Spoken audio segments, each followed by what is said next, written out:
Hello बच्चों, चलिए आज का हमारा प्रश्न है परवलय वाई स्क्वायर बराबर 4ax के शीर्ष पर 8a लंबाई का बना द्विकोटि अक्ष का कोण है। हमें यहाँ से कोण ज्ञात करना है, क्या होगा। तो यहाँ से इस प्रश्न को करने हैं तो हमारे पास यहाँ से हमारी मुख्य अवधारणा कार्य करेगी। मुख्य अवधारणा यहाँ से हम लेके चलेंगे। यदि परवलय वाई स्क्वायर बराबर 4ax देखें तो यहाँ से परवलय हमारे पास परवलय का चित्र कुछ इस प्रकार बनेगा। यह हमारे पास इसका शीर्ष मूल बिंदु होगा, तो यहाँ से यह हमारा परवलय आ गया। इस पर हमारे पास यहाँ से क्या लेना है, 8a लंबाई का द्विकोटि का अक्ष लेना है।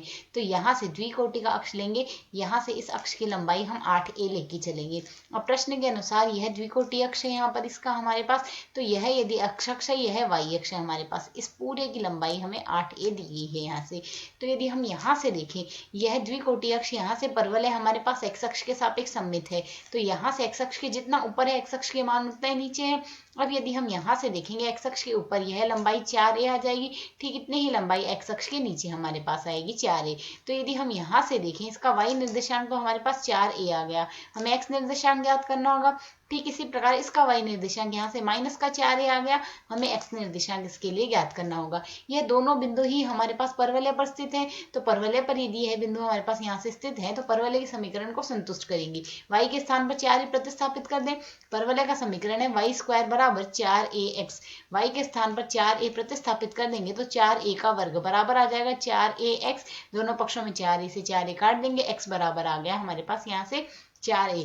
x का मान यहाँ से 4a आ गया। ठीक इसी प्रकार यदि y के स्थान पर हम माइनस का 4a भी रखते तो वर्ग तो हमारे पास यही आता, तो यहाँ से भी हमारे पास 4a ही आता। x का मान 4a हमारे पास आ गया।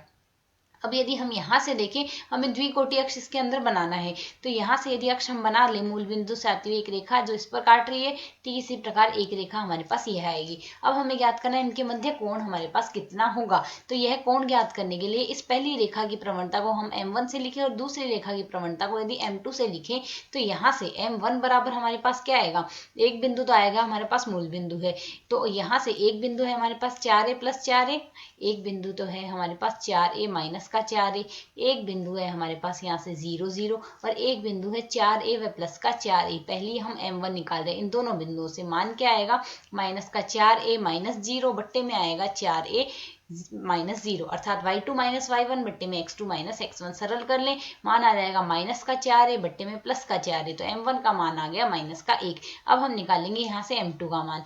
m2 बराबर हमारे पास क्या आएगा, 4a माइनस में 0 आएगा बट्टे में आएगा 4a माइनस में 0। सरल करेंगे तो मान आ गया 1। अब हम जानते हैं यदि दो रेखाओं की प्रवणता m1 गुणा m2 का मान माइनस का 1 आए, तो इस स्थिति में वह दोनों रेखाएं, यदि पहली रेखा AB हो व दूसरी रेखा CD हो, तो दोनों रेखाएं हमारे पास परस्पर लंबवत आएगी। तो यदि हम यहाँ से देखें, यदि दो रेखाएं हमारे पास इस प्रकार आए तो यदि हम यहाँ से देखें, हमारे पास ये दोनों रेखाएं परस्पर लंबवत आएगी। लंबवत आने का अर्थ हुआ यहाँ से इन दोनों के बीच का कोण हमारे पास π/2 आएगा। π/2 से तात्पर्य हुआ यहाँ से हमारा विकल्प सी सही हल है। आशा है समझ आया। धन्यवाद।